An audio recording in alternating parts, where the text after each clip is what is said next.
इसी प्रकार अन्य प्रसंगों को श्रवण करने के लिए महाराज श्री के एकमात्र अधिकृत ऑफिशियल यूट्यूब चैनल को सब्सक्राइब करके बेल आइकन को अवश्य दबा दें।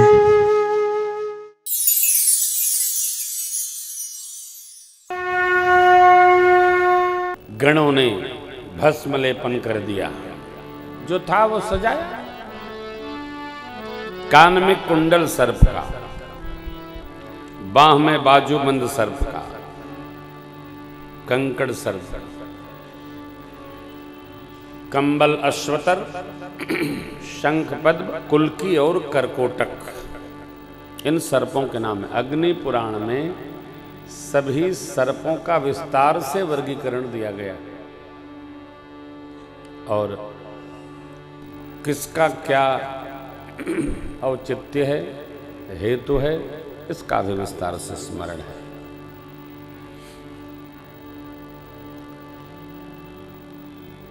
आप जानते हैं जगत की रक्षा हेतु भगवान शिव ने कंठ में विष धारण कर लिया है। अंदर क्यों नहीं जाने दिया? अंदर भगवान है, जिह्वा में भगवान है, अस्तु उभय भांति संपुट रख करके भगवान शिव ने कंठ में विष पधराया है। ये विष पधराने का बड़ा ही सुंदर संदेश है। बिना विष धारण किए कोई नीलकंठ बन सकता नहीं। जगत की, परिवार की, समाज की, सबकी जो समस्याओं को अपने जीवन में उतार लेता है, धीरे धीरे वो भी घर में नीलकंठ ही हो जाता है। सब आनंद में रहो, जब तक हम हैं संवारते रहेंगे। यही जीव का नीलकंठत्व है। नीलकंठत्व वर्ण करना पड़ता है, कोई हमको भेंट नहीं करेगा, हमको ही होना पड़ेगा। और ये स्वभाव छूटता नहीं, जाता नहीं है। सबके हृदय में, मन में, व्यवहार में ये आता भी नहीं है, और जिसके आ जाता है उसके कभी जाता भी नहीं है। त्रिशूल और डमरू, यहां बाबा कहते हैं नर मुंड की माल गणों ने धारण कराई। क्यों? कथानक तो बहुत है। बाबा अर्धांगिनी स्वरूप में मां सती अथवा अति प्रियता के साथ हर्षे हेतु हे रिहर ही को किए भूषण तिह भूषण दी को। हम जिसको अधिक प्रेम करते हैं उसको अपने में ही समाहित कर लेते हैं, उसको अपने से अलग नहीं मानते। इसलिए भी अशोक बाबू, आज अशोक बाबू ही पूजा कर रहे थे ना, तो मैंने कहा देखो आप लोग, सब लोग स्वभाव समझ लो कि पति पत्नी जब पूजन करें, भोजन करें, भजन करें, यात्रा करें तो दोनों एक यात्रा करें, दो इकाई लेके यात्रा न करें। पति पत्नी एक इकाई है, जैसे पिता पुत्र एक इकाई है, गुरु शिष्य एक इकाई है, उसी प्रकार पति पत्नी एक इकाई है। ये बहुत बुरा है, पति पत्नी दो हो गए हैं, एक हो ही नहीं पा रहे हैं। अरे जब एक ही साथ रहना, एक ही साथ कहना, एक ही साथ मरना है तो एक होकर क्यों नहीं रहते? एक रहिए, पूजिए, भजिए, भूजिए, जूझ एक साथ रहे हैं तो सब एक मान के चलो। मनुस्मृति की स्पष्ट आज्ञा है, पत्नी पति की आत्मा है, वो उसी में रहना चाहिए। आत्मा निकला तो शरीर समाप्त। इस स्तर पर हमारा जीवन होना चाहिए, और रहेगा तो हम सुखी रहेंगे। अलग से दिखने नहीं चाहिए क्रिएशन, ये हमारा है, ये तुम्हारा है। हमारा तुम्हारा क्या? भेद रहित जीवन होना चाहिए, भेद नहीं होना चाहिए। गिराय रथ जल बीच सम, कहियत भिन्न न भिन्न, बंदौ सीताराम पद जिन परम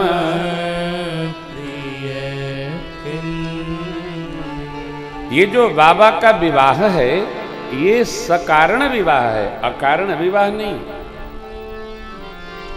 सती जी तो सदा ही शिव प्रिया हैं।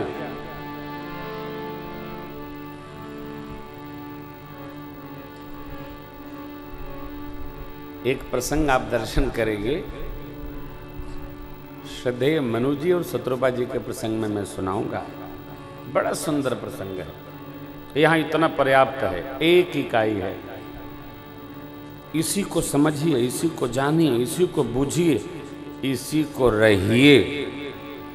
अगर नहीं रहेंगे तो अलग रहकर ही क्या कर लेंगे। दो इकाई हो जाएगी तो क्या हो जाएगा।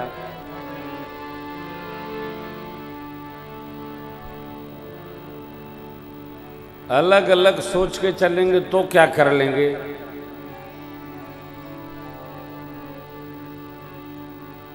तथाकथित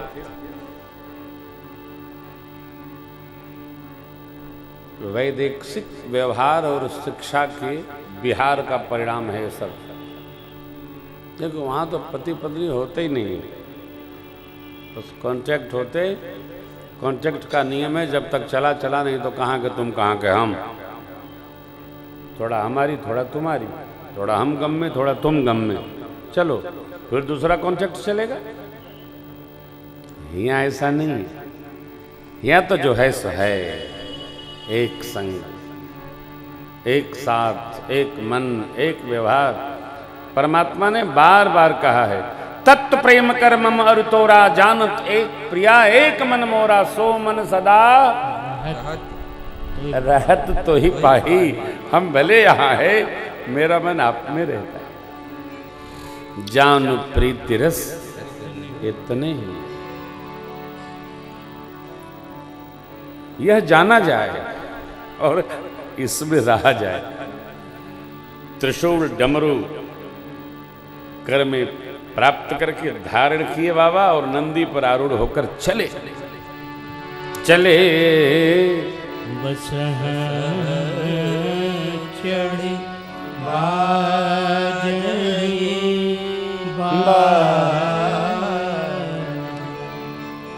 देवताओं की देवियां भगवान शिव को देखकर मुस्कुराती हैं। क्या कहती हैं? बर लायक दुल्हनी जग, इस बर के योग्य धरती पर कोई दुल्हन नहीं है। अरे ये तो ब्याह करने जा रहे हैं, कौन मिलेगी? नहीं है, नहीं। इतने में भगवान विष्णु ने देखा, देवताओं को बोले, भैया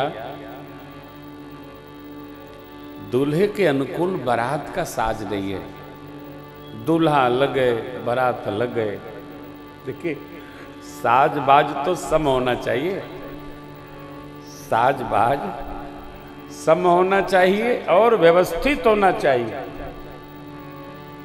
ये तो सांपा ही सांप,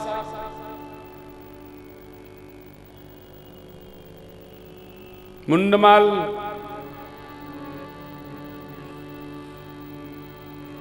चिता भस्म, कंठ में विष। तो दूल्हे का समाज दूल्हे के अनुकूल होना चाहिए, साज समाज अनुकूल होना ही चाहिए। अनुकूल होता है, थोड़ा मन भी प्रसन्न होता है, हृदय भी आनंद में निमग्न रहता है, क्योंकि सब अनुकूल है।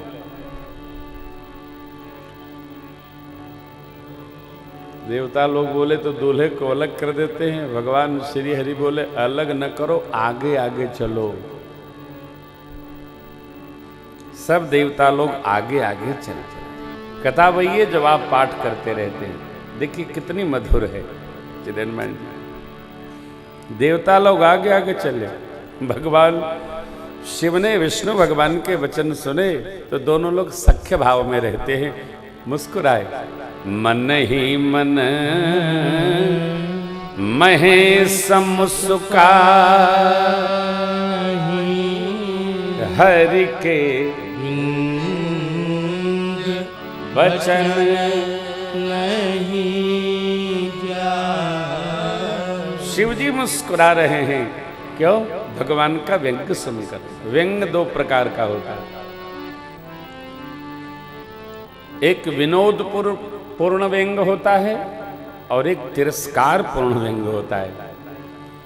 जब भी हम व्यंग करें सुखद अवसरों पर तो हास्यपूर्ण व्यंग करना चाहिए, जिससे माहौल थोड़ा हल्का हो।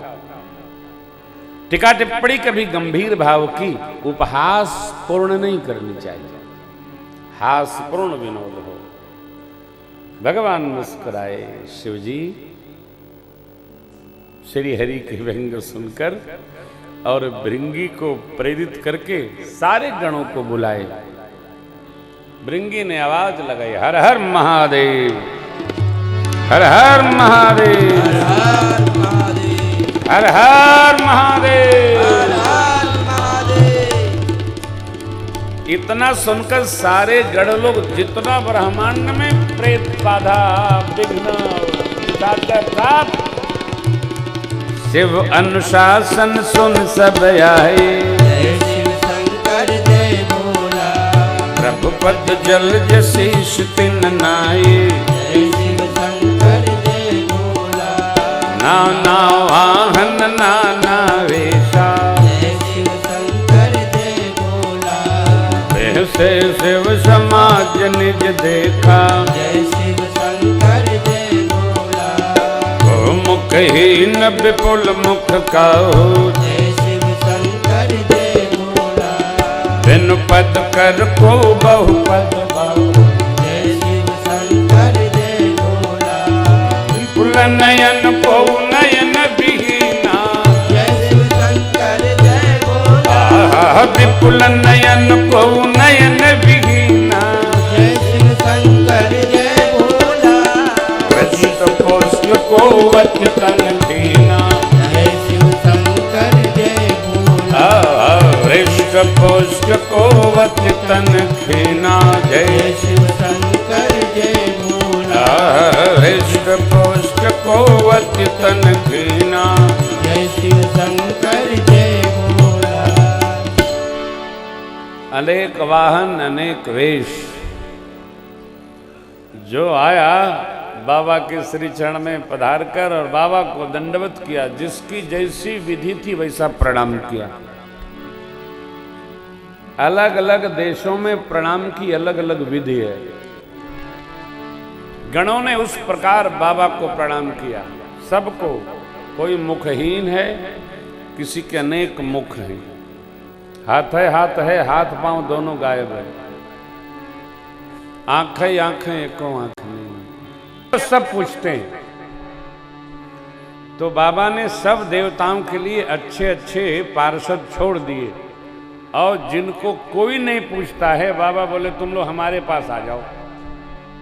तो सारे आऊं माऊं काऊं, जोगनी जमात, भूत प्रेत, ऐताल बैताल, अकाऊं डकाऊं बकाऊं चकाऊं, सब बाबा की शरण में पधारे। और आप देखिए ना, बाबा सबको देखकर बेहसे शिव समाज निज देखा, प्रसन्न हो गए। अच्छों को पूछने वाले बहुत है।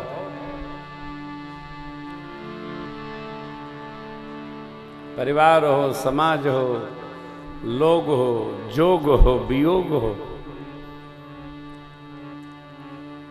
कुछ लोग ऐसे होते हैं ना,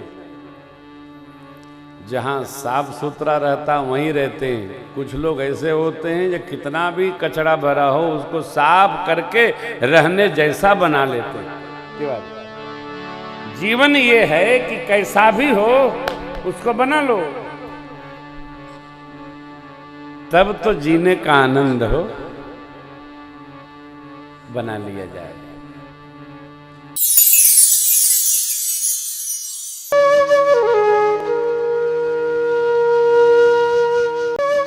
इसी प्रकार अन्य प्रसंगों को श्रवण करने के लिए महाराज श्री के एकमात्र अधिकृत ऑफिशियल यूट्यूब चैनल को सब्सक्राइब करके बेल आइकन को अवश्य दबा दें।